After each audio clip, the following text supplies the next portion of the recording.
ശ്രീ മഹേഷ്, ഇപ്പോൾ പറഞ്ഞ് ചർച്ച ചെയ്ത് ഇപ്പോൾ അമ്മയ്ക്ക് അകത്തുള്ള പ്രശ്നങ്ങൾ, ഓൺഗോയിങ് ആയിട്ടുള്ള ഇഷ്യൂസ്, അതിൻ്റെ ഭാഗമായിട്ട് തന്നെയാണ് മാർട്ടിൻ മേനാച്ചേരിയുടെ പരാതിയെ നോക്കിക്കാണേണ്ടത് എന്ന നിലയ്ക്ക് എത്തിയിരിക്കുകയാണ്. ഇപ്പോൾ പാനലിസ്റ്റുകളെല്ലാം ആ രീതിയിലാണ് അഭിപ്രായം പ്രകടിപ്പിച്ചിരിക്കുന്നത്. താങ്കൾ എങ്ങനെയാണ് നോക്കിക്കാണുന്നത് ഇതിനെ? എനിക്കതിനോടൊന്നും യാതൊരു യോജിപ്പുമില്ല. ഇതൊക്കെ പാരസൈറ്റുകളാണത്. നമ്മുടെ ഈ മഴയൊക്കെ വരുമ്പോഴത്തേക്ക് ഈ ഞാഞ്ഞൂരുകൾ വരില്ലേ, ശരിക്കും ഈ ശ്വേത ഒരു സ്ത്രീ മാത്രമല്ല, ഒരു മാതാവാണ്, ഒരു കുഞ്ഞിൻ്റെ അമ്മയാണ്. ആ കുഞ്ഞിൻ്റെ മാനസികാവസ്ഥ, ശ്വേതയുടെ കുടുംബത്തിൻ്റെയൊക്കെ മാനസികാവസ്ഥ മറന്നുകൊണ്ട് ഇതുപോലെ വെറും എന്താണ് പറയേണ്ടത്, ഭൂമി സൈക്കിക്കായിട്ടുള്ള സത്യത്തിൽ ഈ ഇദ്ദേഹത്തിനൊരു അമ്മ ഉണ്ടാവുമല്ലോ. ഈ അമ്മയ്ക്ക് ആത്മാഭിമാനം ഉണ്ടെങ്കിൽ ഇദ്ദേഹത്തിൻ്റെ കർണം പൊട്ടിച്ച് കൊടുക്കുകയാണ് വേണ്ടത്. മനസ്സിലായില്ലേ? കാരണം ഒരു അമ്മയുടെ മാതൃത്വത്തെ വരെയാണ് ചോദ്യം ചെയ്യുന്നത്. ഈ ലോക സിനിമ ഉണ്ടായ കാലം തൊട്ട് ഈ സിനിമയിൽ ഇതുപോലുള്ള രംഗങ്ങൾ ഉണ്ട്. ഒരേ നടി തന്നെ അല്ലെങ്കിൽ ഒരു നടൻ തന്നെ പല സിനിമകളിൽ പലരുമായിട്ട് സ്നേഹിക്കുകയും പ്രേമിക്കുകയൊക്കെ ചെയ്യുന്നതായിട്ടൊക്കെ ഇല്ലേ? ഇതിനകത്തൊക്കെ എല്ലാത്തിലും അശ്ലീലം മാത്രം കാണാൻ ശ്രമിക്കുന്നുണ്ടെങ്കിൽ അത് അദ്ദേഹത്തിൻ്റെ കാഴ്ചപ്പാടിൻ്റെ പ്രശ്നമാണ്. അതിന് പിന്നെ ചികിത്സ വേറെയാണ് കൊടുക്കേണ്ടത്. അതിൻ്റെ സ്ഥലം ഈ തിരുവനന്തപുരത്തും പിന്നെ കോഴിക്കോടൊക്കെ ഉണ്ട്. അവിടെയൊക്കെ പോയി ഇത് ചികിത്സിക്കുകയാണ് വേണ്ടത്. ഇതിപ്പോൾ 50 വർഷം മുമ്പ് നമ്മുടെ എന്താണ് പറയുക, മലയാള സിനിമയുടെ പ്രഗത്ഭരായിട്ടുള്ള അല്ലെങ്കിൽ എന്നും അഭിമാനപൂർവ്വം പറയാവുന്ന ഭരതൻ സാറും പത്മനാഭൻ സാറും ഒക്കെ എടുത്ത ഒരു സിനിമയുടെ റീമേക്കാണ്. അതിൽ നിന്നും ഒരുപാട് മാറ്റങ്ങൾ വരുത്തി എന്ന് പറയാനൊന്നും സാധിക്കില്ല. അല്ലെങ്കിൽ കളിമണ്ണ് ആയിക്കോട്ടെ, ആ കളിമണ്ണിൽ ആ കഥാപാത്രത്തിന് നീതി കൊടുക്കുന്ന രീതിയിലുള്ള വേഷമാണ് ചെയ്തിരിക്കുന്നത്. മഹേഷ് നേരത്തെ സംസാരിച്ചപ്പോൾ അയാൾ പറഞ്ഞത് ഇത് മാത്രമല്ല, അതായത് ഇടിക്കുറ്റി, നിങ്ങൾ കേട്ടിട്ടുണ്ടോ ആരെങ്കിലും അങ്ങനെ ഒരു പ്രസിദ്ധീകരണം? ഇടിക്കുറ്റി മാഗസീനിൽ ശ്വേതാ മേനോൻ്റെ ഒരു അഭിമുഖം വന്നു. അതിലവർ പറയുന്നുണ്ട്, ഞാൻ പൈസ കിട്ടിയ ഇനിയും ഇതുപോലുള്ള ഹോട്ട് വീഡിയോസിൽ അഭിനയിക്കും എന്ന് പറയുന്നുണ്ട്. അതാണ് മാർട്ടിൻ മേനാച്ചേരിയെ പിന്നെ ചൊടിപ്പിച്ചത്. യെസ്, എന്തോ അങ്ങനെ ഒരു ഇന്റർവ്യൂ ഉള്ളതായിട്ട് ഞാൻ കണ്ടിട്ടൊന്നുമില്ല. ഞാൻ പിന്നെ ഇതുപോലെയുള്ള മൂന്നാംകട മാഗസിനൊന്നും വായിക്കാത്തതുകൊണ്ടായിരിക്കും. പക്ഷേ അത്തരം മാഗസിനുകൾ വായിക്കുന്ന ആളായതുകൊണ്ട് തന്നെ ഇയാളുടെ ഒരു മാനസികാവസ്ഥ ഇപ്പം മനസ്സിലായില്ലേ അനിലിന്? അതെ, ഈ മനസ്സിലായി. പിന്നെ ഇതിനകത്ത് ഈ ഇലക്ഷൻ സമയത്ത് ഇയാൾ പറയുന്നത് മാർച്ചിലേക്കാണ് ഇയാൾ കൊടുത്തതെന്ന്.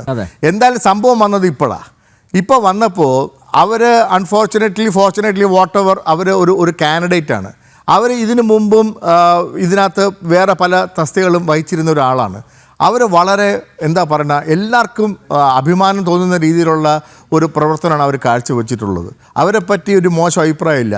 അവർക്കെതിരെ നിൽക്കുന്ന ദേവട്ടനെ പറ്റിയില്ല. ഞങ്ങളുടെ ഈ അമ്മയുടെ ഈ ഇലക്ഷനൊക്കെ അമ്മയ്ക്ക് വേണ്ടിയിട്ട്, അമ്മയുടെ മെമ്പർമാർക്ക് വേണ്ടിയിട്ടുള്ള ഒരു ഇലക്ഷനാണ്. നമ്മളെ അടുത്ത 3 വർഷത്തേക്ക് ആര് ഭരിക്കുന്നത്? ഇപ്പോൾ പല്ലിശ്ശേരി ഏട്ടൻ പറഞ്ഞത് വളരെ കറക്റ്റാണ്. കാരണം 3 വർഷത്തേക്ക് ഭരിക്കാൻ വേണ്ടിയിട്ടാണ് ലാൽ സാറിൻ്റെ കീഴിൽ ഞങ്ങൾ കഴിഞ്ഞ വർഷം തിരഞ്ഞെടുക്കപ്പെട്ടത്. ഒളിച്ചോടാൻ പാടില്ല, ഒളിച്ചോടി എന്ന് തന്നെ ഞാൻ പറയണം, അത് പാടില്ലായിരുന്നു. കാരണം ആരോപണങ്ങൾ വരുന്നേ ഒരു സ്ഥാനത്ത്. ഇപ്പോൾ ചന്ദ്രനെ നോക്കി പട്ടി ഉരയ്ക്കുന്നു പറഞ്ഞിട്ട് ചന്ദ്രൻ എന്തെങ്കിലും കുലുക്കം പറയേണ്ട കാര്യമുണ്ടോ എന്ന് പറഞ്ഞ പോലെ ഇങ്ങനത്തെ പല ആരോപണങ്ങളും പലതും പറഞ്ഞു വരും.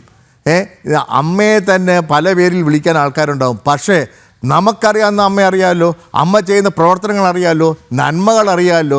ഞാൻ അതിലൊരു അംശം പറ്റുന്ന ആളാണ്. എനിക്ക് ഈ അമ്മയെ ചേരുന്ന മരുന്നുകൾ കൊണ്ട് എൻ്റെ ആരോഗ്യം മുന്നോട്ട് കൊണ്ടുവന്ന ആളാണ്. അപ്പോൾ ഇതിൻ്റെ നന്മകൾ അറിയാം. ഈ അമ്മ നന്നായിട്ട് തന്നെ പോകണം. എന്നും ഇവരെ തന്നെ ഭരിച്ചുകൊണ്ട് നിൽക്കണമെന്നില്ല. ഇവരെന്നും എക്കാലം ഉണ്ടാവുമോ? പക്ഷേ അമ്മ എക്കാലം ഉണ്ടാവണമെന്ന് ആഗ്രഹിക്കുന്ന ഒരാളെന്നുള്ള രീതിയിൽ പുതിയ ആൾക്കാർ വരട്ടെന്നേ, സ്ത്രീകൾ വരട്ടെ. എന്താ സ്ത്രീ വിരോധികളുണ്ടോ സംഘടനയിൽ ഏറ്റവും കൂടുതലുള്ളത് സ്ത്രീകളാണ്. ഇനി സ്ത്രീകൾക്കെതിരെ വിരോധം ഉണ്ടോ എന്ന് ചോദിച്ചു കഴിഞ്ഞാൽ ഞാൻ അതിനെന്ത് മറുപടിയാണ് താങ്കൾക്ക് ഞാൻ നൽകേണ്ടത്? പിന്നെ വേറൊരു കാര്യം പല്ലിശ്ശേരി ഏട്ടൻ പറഞ്ഞതും കറക്റ്റാണ്. അതായത് ഇതിനകത്ത് ഒരു പ്രധാനപ്പെട്ട തസ്തികയിൽ പിന്നെ മത്സരിക്കുന്ന ഒരാൾക്കെതിരെ വലിയൊരു അലിഗേഷൻ വന്നിട്ടുണ്ട്. അതിനെതിരെ നിയമപരമായിട്ട് സ്ത്രീകൾ തന്നെ നീങ്ങുന്നുണ്ട്. നേരത്തെ പറഞ്ഞില്ലേ, ഈ വളരെ രഹസ്യപരമായിട്ടുള്ള ഒരു മീറ്റിങ്ങിനെ അവരറിയാണ്ട് റെക്കോർഡ് ചെയ്തു എന്ന് പറയുന്നത് ഭയങ്കര തെറ്റായ ഒരു കാര്യമാണ്. അതിൻ്റെ മെമ്മറി അവരുടെ പല വിഷമങ്ങളും പറഞ്ഞതിന് ശേഷമാണ് അവരത് തിരിച്ചറിയുന്നത്. അത് വലിയൊരു കുറ്റകരമായ കാര്യമാണ്, വളരെ തെറ്റായൊരു കാര്യമാണ്. അപ്പം അങ്ങനെയൊക്കെ ഉണ്ടായിട്ടുണ്ട്. അതൊക്കെ പക്ഷേ ഒന്നോ രണ്ടോ സംഭവങ്ങൾ അല്ലെങ്കിൽ വളരെ റെയറായിട്ടുള്ള സംഭവമാണ്. അമ്മയിലുള്ള പൊതുവെ അമ്മയുടെ ഒരു ഐക്യം എന്ന് പറയുന്നതിനകത്ത് ഒരു മാറ്റം ഉണ്ടാകാൻ പോകുന്നില്ല. ഈ പുതിയ തിരഞ്ഞെടുക്കപ്പെടുന്നതിനകത്ത് പലരും, അതായത് മുൻപുണ്ടായിരുന്ന പലരും തിരഞ്ഞെടുക്കപ്പെടും. ഇപ്പം അദ്ദേഹം പറഞ്ഞ പോലെ, പല്ലിശ്ശേരിയിടം പറഞ്ഞ പോലെ കുറച്ച് എക്സ്പീരിയൻസ് ആയിട്ടുള്ള ആൾക്കാരും പുതിയ ഒരുപാട് ആൾക്കാരും തന്നെയാണ് വരുമെന്നാണ് ഞാൻ വിശ്വസിക്കുന്നത്. അല്ലെങ്കിൽ എൻ്റെ ആഗ്രഹം അതാണ്. ഞാൻ വോട്ട് ചെയ്യാൻ പോകുന്നതും ആ രീതിയിലാണ്. അങ്ങനെ വന്നുകൊണ്ട് ഇതിനെ അടുത്തൊരു 3 വർഷത്തേക്ക് ആരോഗ്യപരമായിട്ട് കൊണ്ടുവരാൻ പറ്റും. ഈ കേസ് കൊടുത്ത അയാളെ തിരിച്ചറിഞ്ഞ് സമൂഹത്തിലും കുടുംബത്തിലും, അദ്ദേഹത്തിൻ്റെ തന്നെ കുടുംബത്തിൽ അയാളെ ഒറ്റപ്പെടുത്തുകയാണ് വേണ്ടത്. അല്ല, ഞാൻ അദ്ദേഹത്തോട് ബാബുരാജിനെക്കുറിച്ച് ചോദിച്ചേ ഇല്ല. അദ്ദേഹം തുറന്നു പറഞ്ഞതാണ്, എനിക്ക് ബാബുരാജ് എന്ന നടനെ ഞാൻ സിനിമയിൽ കണ്ടിട്ടുണ്ട് എന്നല്ലാതെ എനിക്കൊരു പരിചയവും ഇല്ലയെന്ന്. ബാബുരാജ് എന്നൊരു വാക്ക് ഞാൻ പറഞ്ഞിട്ടില്ല. അപ്പോൾ ഇങ്ങോട്ട് തന്നെ പറയാണ്, ഒരു കൺഫെഷൻ പോലെയാണ് പറഞ്ഞത്. ബാബുരാജിനെ എനിക്ക് പരിചയമില്ല എന്ന രീതിയിലാണ്, അത്തരമൊരു പരാമർശമാണ് മാർട്ടിൻ്റെ ഭാഗത്തു നിന്നുണ്ടായത്. അതായത് എനിക്കറിയില്ല അതിന് എന്താണ് പറയേണ്ടത്. ഈ ബാബുരാജിൻ്റെ ഒന്നും പേര്, അദ്ദേഹം ഇപ്പോൾ മാന്യമായിട്ട് അദ്ദേഹത്തിൻ്റെ പേരിൽ ആരോപണം വന്ന് അങ്ങനെ മാറി നിൽക്കുകയല്ലേ.